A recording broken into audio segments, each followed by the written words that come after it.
a grabar ahorita y comparto pantalla. Chis. Cancelar. Espérenme. Ahí está. Ya me salió.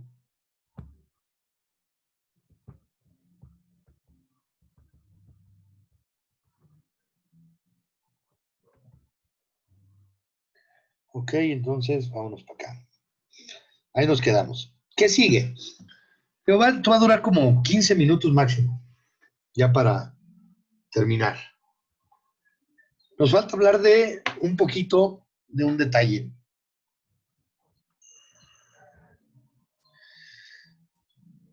Pero antes quiero saber, a ver si lo voy a recorrer hasta acá. No lo puedo recorrer, pero este sí. Ahorita no estoy apuntando nada, no voy a decir, no se ve, no estoy apuntando nada. Ya estoy grabando. Pero ya estaba Carlos de Aro queriendo entrar y yo lo dejaba. Y poner esta pantallita aquí a un lado para verlos.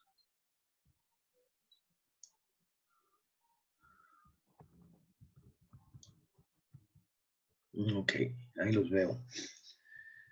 Ya están casi todos. Hay 15. Hace rato estaban 19, ¿no? Nomás faltaban Solaini, que no se podía conectar. Y ¿quién más? ¿Quién más faltaba hace rato? Sabe. Ya veremos viendo la lista. Váyanse anotando en el chat como asistencia. Ahorita que lleguen los demás, les avisamos, porque esto va a ser rápido.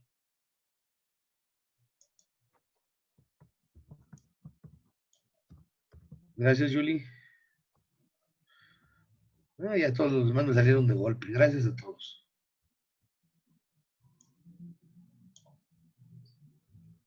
Ahí están, hasta Brian, que fue el último en llegar. Llored acaba de llegar.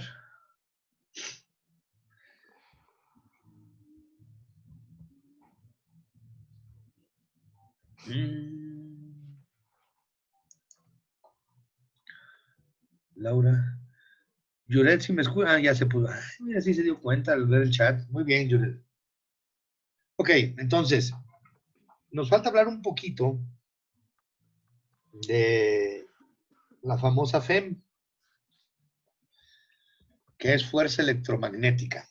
No es electromagnética, es electromecánica.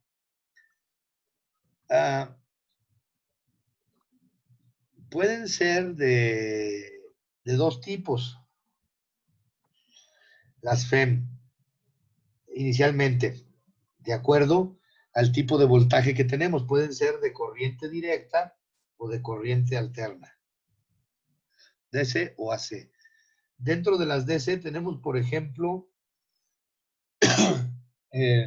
las pilas, que normalmente hay de 1.5 voltios, ahí hay otras de 9, son las más comunes. 9 voltios. Y a nosotros aquí en México el AC está a 127 voltios. Pero hay un tercero que toma la corriente alterna, se conecta a la alterna y saca corriente directa. Como cualquier cargador de celular, de laptop, de lo que sea. Si ustedes los ven, casi, por ejemplo, de las computadoras, casi todos son a 12 voltios. Los de los celulares, ahí varía dependiendo de una marca a otra. Va a depender mucho del tipo de conexión que tengan. Pero hay otros, no sé si los hayan visto, que se conectan a la luz, pero se puede regular qué sale, qué voltaje y qué amperaje sale. Por eso, si alguien ha quemado algún celular con un cargador patito, es por eso, porque no todos los cargadores funcionan igual. Por ejemplo, los cargadores originales de los iPhone, y ahorita en cualquier lado venden cuadritos iguales y piensan que son de iPhone, pero no tienen el mismo amperaje. Entonces no cargan bien o generan problemas.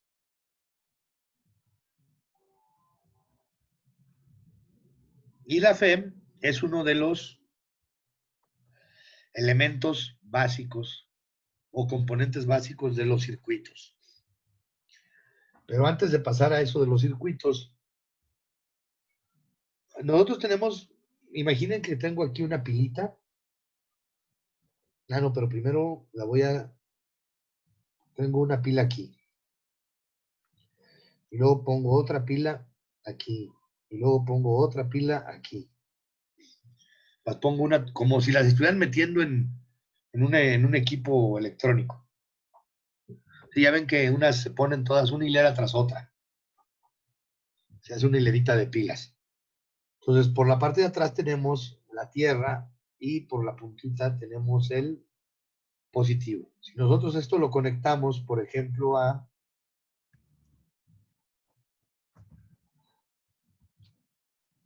un foquito,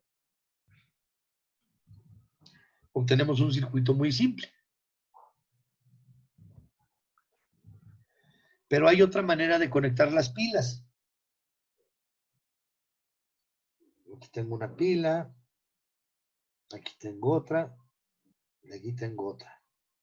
Entonces lo que hago es, todo esto está conectado a una línea y todas las tierras están conectadas a una línea.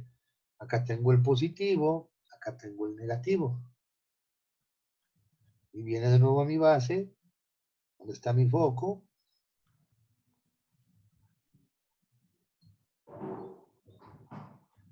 El positivo hacia acá. Esta conexión de pilas así, una tras otra, que conecto la tierra de una con el positivo de la otra, se le conoce en serie, son conexiones en serie.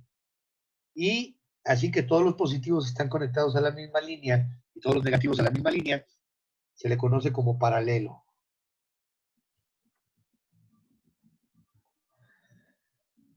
Y esos dos términos de conexión en serie y conexión en paralelo también se usan en circuitos eléctricos con todos los componentes que hay.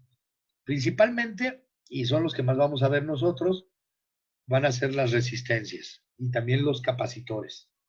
Pero también, a ver, Judith, que entre. Ya entró. Aparentemente, ¿dónde quedó? ¿Se había entrado? ¿Dónde quedó? Acá está Judith Romero. Judith, que no se te olvide apuntar tu nombre en el chat para que quede como asistencia. Entonces tenemos las conexiones en serie y en paralelo y digo que vamos a hacer lo mismo con los resistencias y los capacitores o capacitores. Capacitancia, es otro tema que vamos a ver después. Ok. En los circuitos habíamos quedado que había tres componentes básicos para formar un circuito. ¿Quién se acuerda cuáles son ellos? Son tres. Los mínimos para que exista un circuito. ¿Quién se acuerda? Fuente de poder. Ok, una FEM. Esa en los circuitos la podemos ilustrar de esta manera. Esa es la manera de ilustrar una FEM. ¿Qué más hay? O sea, mira, una resistencia. Podemos tener una resistencia. Esas las representamos así.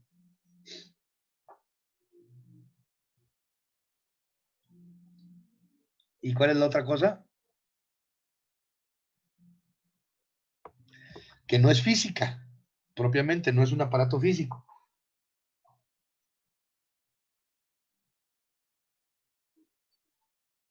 Tengo voltaje, resistencia, y si este es el positivo y este es el negativo, entonces el flujo de electrones va en este sentido, y en este sentido viene el amperaje. El amperaje no es una cuestión física, no es un objeto, o no lo genera un objeto, lo generan. El amperaje se genera con la relación entre voltaje y resistencia. Y ese circuito así de simple, bueno, vamos a agregarle otra resistencia aquí. Pues esta sería resistencia 1 y esta sería resistencia 2. Y esto es una conexión en serie. ¿Sí? Porque siempre va uno tras otro. En cambio, yo puedo tener, voy a poner acá mi FEM, y luego voy a hacer esto.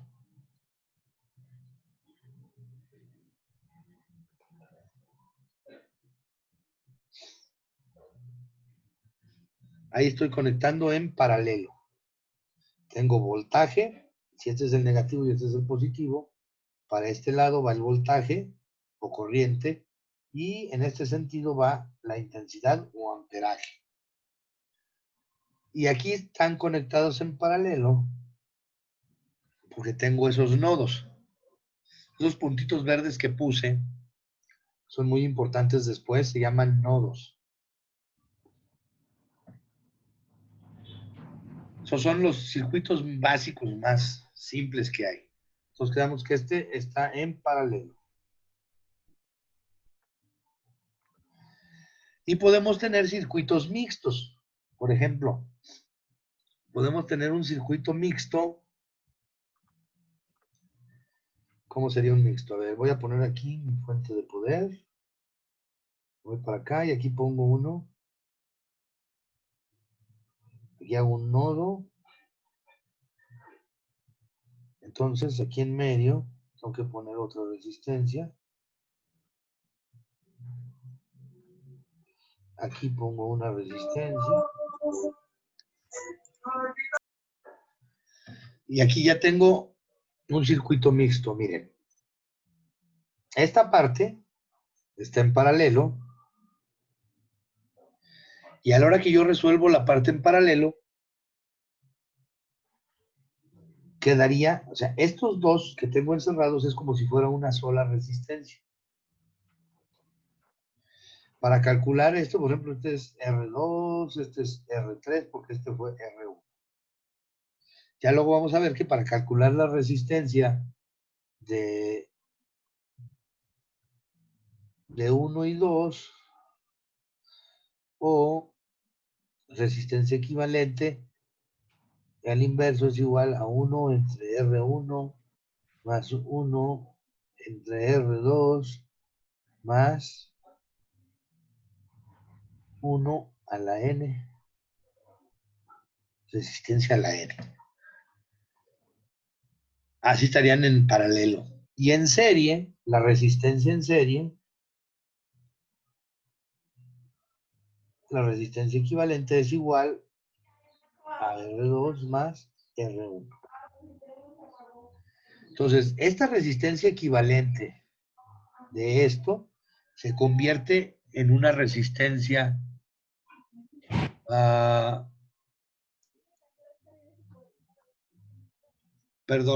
resistencia en paralelo de R2 y R1 se termina convirtiendo en una resistencia en serie junto con la resistencia 1.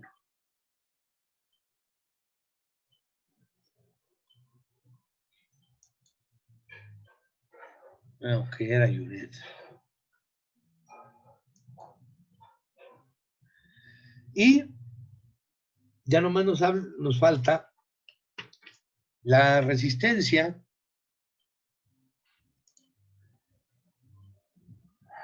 La resistencia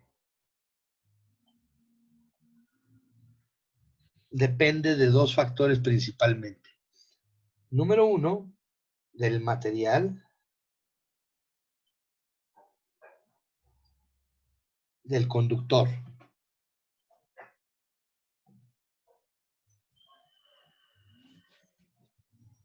Si recuerdan, teníamos dos tipos de materiales. Los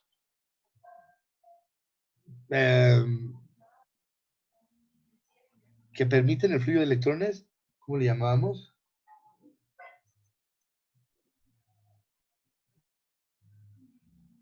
Transmisores. Los otros no son receptores, a ver. ¿Cómo se llaman las palabritas esas? ¿Quién se acuerda? Díganme. Conductor. ¿Eh? ¿Cuáles fueron?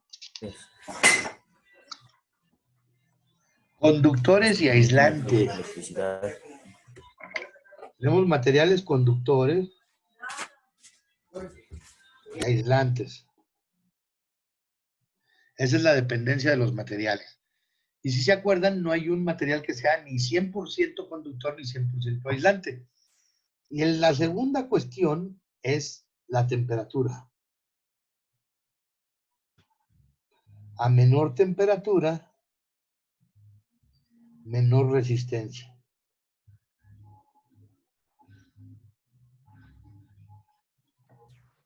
¿Sí? Eso es lo que podemos tener.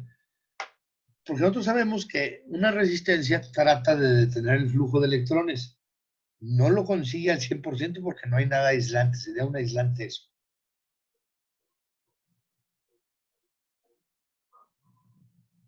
Pero sí nos permite saber cuál es la cantidad que deja pasar dicho material. Entonces, de eso va a depender mucho qué tanta resistencia vaya a tener nuestro circuito. De hecho, las resistencias se compran en millones, en millonésimas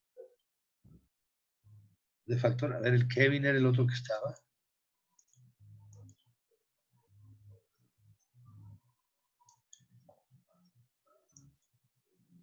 Ya entró Kevin.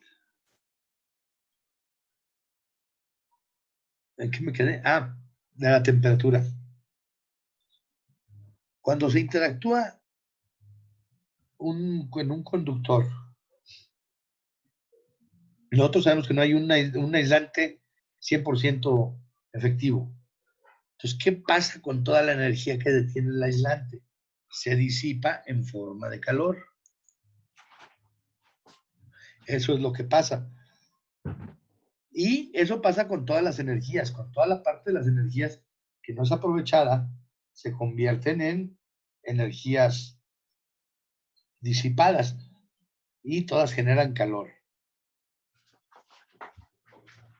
Entre más revolucionado esté el objeto, mayor resistencia tendrá. Entre más sirve esté, más resistencia tiene. De eso se trata. Bueno, estos son los componentes de los circuitos y ya los veremos más adelante. Les decía que ya en esta parte de voltaje ya no les dejo cuestiones vectoriales, porque con lo de la intensidad y la ley de Coulomb tienen para llenar de vectores. Les vuelvo a recordar a todos, Carla nomás no se puede meter. Les vuelvo a recordar a todos que por favor, si tienen alguna tarea pendiente cuando ya subí la lista, póngala hasta o sea, a más tardar el día 31. O sea, el mismo domingo este. ¿De acuerdo?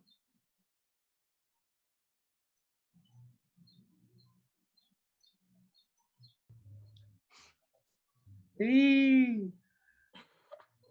Sí. Ah, desde que había llegado el ratón Miguelito y les había comido la lengua. Bueno, déjenme detengo la grabación. Hasta aquí vamos a dar por terminado este tema.